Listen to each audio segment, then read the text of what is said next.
E aí, seja bem-vindo ao primeiro vídeo aqui do nosso canal, onde você vai encontrar muito entretenimento, desafios, gincanas e muito mais. E a gente não podia deixar de começar esse primeiro vídeo do canal deixando de falar do assunto mais comentado nessas últimas 3 semanas, que é o coronavírus? Não. É o BBB 21. Aqui nesse vídeo a gente vai fazer uma breve apresentação dos protagonistas dos jogos e em seguida os acontecimentos mais marcantes do início do reality até o momento. Terceira semana, sabe? Isso, exatamente, terceira semana. Começando pela apresentação dos participantes. Vamos ressaltar que essa apresentação vai ser somente dos protagonistas do início até o momento. Deixa eu começar falando pelos vilões dessa edição, que são os 4 protagonistas.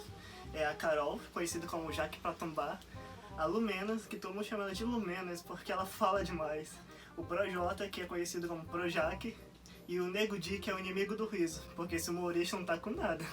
Exatamente. E é claro, dos nossos queridos, não sei de vocês, mas sim, são meus favoritos, o também conhecido por G4, formado por Juliette, Sara, Gilberto e infelizmente o eliminado Lucas, que não faz mais parte disso. E então vamos dar início aqui aos acontecimentos, fazer um resumão dos acontecimentos do início do reality até o momento. Para você que talvez ainda não esteja assistindo o reality, pode aproveitar essa ocasião já para começar a acompanhar, porque a gente vai te manter de uma certa forma por dentro de tudo e atualizado, não é, Elton? Isso, exatamente. Vamos começar falando pela primeira treta da edição, que foi protagonizado pela Lumenas. O que aconteceu nesse dia? Logo nos primeiros 3 dias de edição, a Avon fez uma campanha dentro da casa e levou metade dos participantes para experimentarem seus produtos na área externa da casa. O que aconteceu? Os meninos tiveram a ideia de se maquiar. Ele, Fiuk, Caio, Rodolfo e o Gilberto. Sim. Isso. E o Gilberto. Só que na hora da saída eles resolveram sair e fazer um desfile imitando os trejeitos femininos. Exatamente. Mas a Lumena, como uma boa ativista, militante, ela não gostou nadinha dessa imitação e quis reclamar, com razão, com direito. Tá lá pra reclamar, pra aparecer. Só que ela acabou falando demais. O que gerou nessa treta? Muito choro, muito choro. Essa edição começou com muito choro, né, João? Exatamente. E as coisas começaram a ficar estranhas aí pro lado dela, porque, ao meu ver, ela foi a única que se doeu. Ninguém mais se sentiu ofendido. Mas aí então eu pensei, vai que realmente tenha tocado numa ferida dela e tudo mais. Essa primeira eu relevei de boa, mas aí depois começaram a vir outros acontecimentos e ela demonstrou ser, como o Elton disse, uma grande ativista, militante, e que para tudo que você vai fazer na sua casa, você tem que pedir permissão para quem? Pra Lumena. Exatamente, porque você tem que saber se você vai ofender ela de alguma forma ou não. Uma coisa boa dessa treta foi a belíssima cena do Fiuk chorando e pedindo desculpa por ser homem. Eu nunca na minha vida pensei em imaginar o Fiuk no Big Brother, maquiado, pedindo desculpa por ser hétero, branco, sim. A gente é branco, a gente é homem, a gente é hétero. Exatamente. Muito ótimo. Exatamente. Bom, aqui vamos falar agora sobre um dos primeiros desentendimentos que rolou na primeira festa do BBB, que foi entre o Lucas e a Kerline. O que houve ali? Lucas chegou pra Kerline dando uma de cupido e perguntando dela se ela sentia a atração, se ela estava afim de algum dos participantes ali da casa.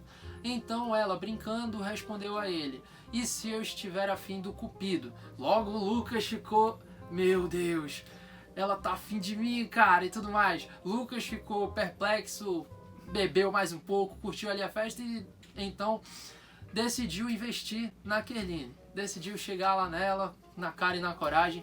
E foi quando, para surpresa dele, ele tomou um toco dela e foi um choque para ele. Em seguida ele ficou muito mal, começou a se lamentar, disse até que ela não queria ficar com ele porque ele era negro e enfim, muitos outros acasos que rendeu muito também.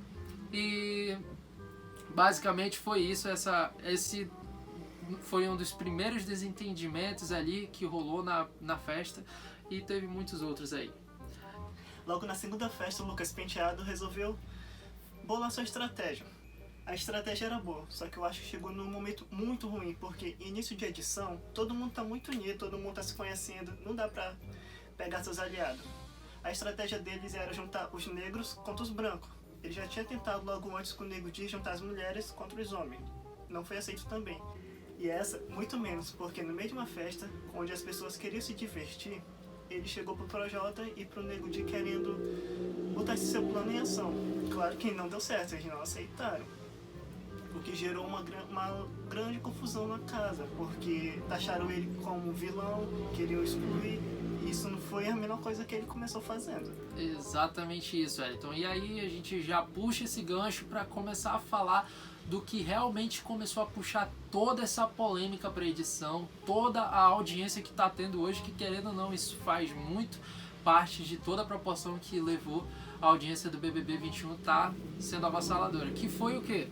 A exclusão do Lucas feita pelos participantes da casa e principalmente a perseguição da Carol em cima dele, que foi, ela cometeu diversos atos horríveis contra ele, humilhou várias vezes. Dentre todas as humilhações que ela chegou a fazer com ele, eu vou destacar algumas aqui das que realmente mais passaram do limite. Foi a primeira lá que ela chegou na mesa e disse que não iria comer se ele estivesse presente, que era para ele sair de lá, e ele em nenhum momento afrontava ela, o que deixou justamente nós brasileiros mais revoltados com a situação. Ele realmente se levantava, saía de perto dela, ele nem sequer discutia com ela, nem sequer tretava. A outra foi referente àquela humilhação que ela fez no ao vivo, só que por sorte não apareceu no ao vivo lá, porque foi logo quando o Thiago Life cortou, em que ela disse para ele não ficar olhando para ela. Ela falou mais ou menos com essas palavras: ei, não olha para mim, olha, vira a cara, olha para lá. Isso, respeita a mamacita. É uma mulher que realmente está deixando todos nós revoltados por todas essas atitudes que vem tendo no programa. E basicamente citei aqui duas dos acontecimentos, mas teve muitos outros que você que está acompanhando sabe realmente que é de revoltar. Infelizmente. E Lucas não foi o único excluído da casa nessa edição. A Juliette também, ela foi muito excluída pelo seu jeito simples. E não é segredo pra ninguém que ela é a queridinha da edição, então não pôde fazer isso com ela. O que aconteceu com a Juliette? Vamos iniciar. Pelo primeiro, ela chegou muito ativa na casa, querendo aparecer normalmente, isso é normal, querendo falar, querendo ser vista. Só que isso não foi visto muito bem pelos outros participantes. E ela começou a ser alvo de bullying pelos seus colegas confinados. Por exemplo, Carol Conká, que debochou do seu sotaque nordestino. E isso não é segredo pra ninguém, que é xenofobia, né, João? Exatamente, e sem falar também daquele corte que o Fiuk deu nela sem necessidade, foi altamente grosso com ela, inclusive citou que ela ser irônica daquela forma como ela estava sendo, se ela usava aquilo, se ela exercia aquilo na profissão dela, não foi, Edson? Sim. Que foi uma coisa totalmente desrespeitosa, sem necessidade alguma de fazer aquele argumento. Mas também a gente sabe que o Fiuk não deu só esses cortes nela, né? Houve outros cortes assim que na Carla Dias, teve também no outro lá que eu esqueci o nome. Enfim, o Fiuk também teve sua aparição no início do reality, que eu até achei que ele ia se destacar, mas desses últimos dias pra cá ele realmente está se demonstrando ser uma grande planta fumante. Uma grande planta fumante. Ele ajuda muito o meio ambiente. E é ridículo ele questionar a profissão da Juliette, sendo que ele, como um ótimo ator, um ótimo cantor, querer questionar a profissão do outro. Exato. Bom, e agora vamos falar aqui de dois que são os meus favoritos até o momento, que é a Sara e o Gil. A Sara, desde o início, já se demonstrou ser uma grande jogadora do reality, e Gil também. Porém, o Gil demorou mais para ter o wake up lá, para acordar no jogo, mas quando ele acordou, ele finalmente foi ganhando, conquistando nós brasileiros, porque ele foi praticamente o único até agora, ao meu ver, que bateu de frente com a Carol, principalmente lá no jogo da discórdia, quando ele foi falando lá sobre ela, não só sobre ela, mas Lumena, Nego Di também, toda a cúpula ali, a Corja do Mal, Projota também. Ali foi muito top quando ele falou aquilo, batendo de frente. E eles dois vão muito longe, eu não tenho dúvidas disso. Sara e Gilberto. Aí você pode se perguntar, o que Sara, Gilberto, Juliette e Lucas têm em comum? Ninguém mais, ninguém menos do que Carol Conká. Mas quem é Carol Conká, João? Para os Vingadores, Ela é o Thanos. para o Palmeiras Ela é o Mundial. e para o Manauara. Aquele seu amigo Talarica. Pois é, exatamente. E agora o Wellington vai falar um pouco sobre os manipuladores na edição. Querendo ou não, todos sabemos quem são, e ele vai fazer um breve comentário sobre eles. Pra quem tá acompanhando assim acirrado, não é segredo assim, tá bem nítido que os manipuladores dessa edição são Carol Conká, Projota, Lumena e Nego Di. E entre eles tem os seus seguidores que fazem tudo o que eles querem, brigam com quem eles querem. E também não podíamos deixar de falar sobre o Acrebiano, que apesar de já ter sido eliminado, ele foi ali dos protagonistas que mostrou mais uma das atitudes prepotentes, soberbas da Carol, que foi, querendo ou não, o assédio ali que ela cometeu sobre ele.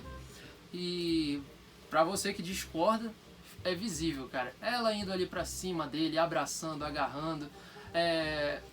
Não tomou a mesma proporção porque foi ela indo em cima dele. Porque se fosse o inverso, eu tenho certeza que, infelizmente, o Acrebiano já tinha sido cancelado de uma forma tremenda. Mas, assim, ela indo pra cima dele, forçando beijo lá na festa, que foi muito engraçado. Ele deu lá os chagas nela, driblou a primeira, driblou a segunda, pediu calma dela. E ela, é só um selinho, é só um selinho. E, enfim...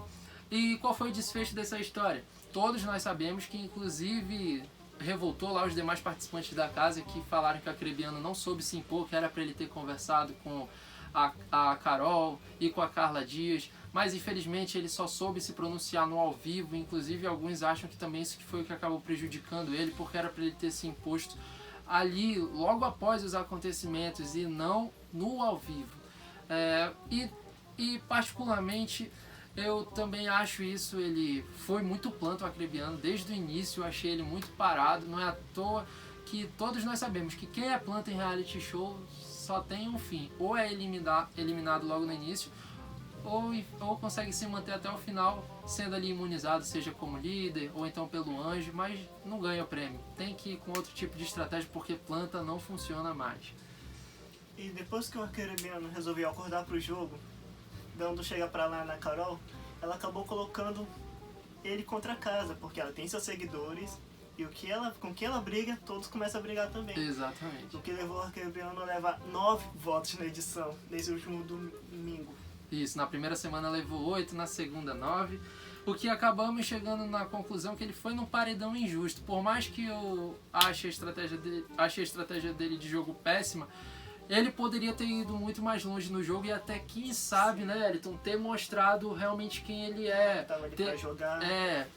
Porque realmente tem alguns jogadores que passam a aparecer mais em um reality show no decorrer do processo. No início eles estão muito com vergonha e tal, mas infelizmente por ir num paredão injusto que foi ali com Gilberto e Juliette.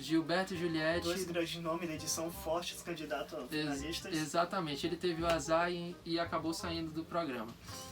E nessa última prova do líder também teve ali a Carol se demonstrando ser uma bruxa, uma vidente, que foi ali ela ganhar aquela prova, cara, de sorte pela segunda vez consecutiva. A primeira foi no bate-volta, não foi, Elton? Sim. E na semana posterior ela ganha a liderança. Cara, quando ela ganhou, eu não acreditei. Eu, Wellington, o pessoal aqui de casa, a gente ficou, meu Deus, mano, como é que essa mulher consegue essas proezas? E depois, no final da prova, Thiago Leifert chega pra ela e fala: Carol, segunda vez consecutiva que você ganha a prova. Thiago, eu tenho muita sorte. Então ali ela já se autoproclamou a bruxa da casa. Ela ganha tudo.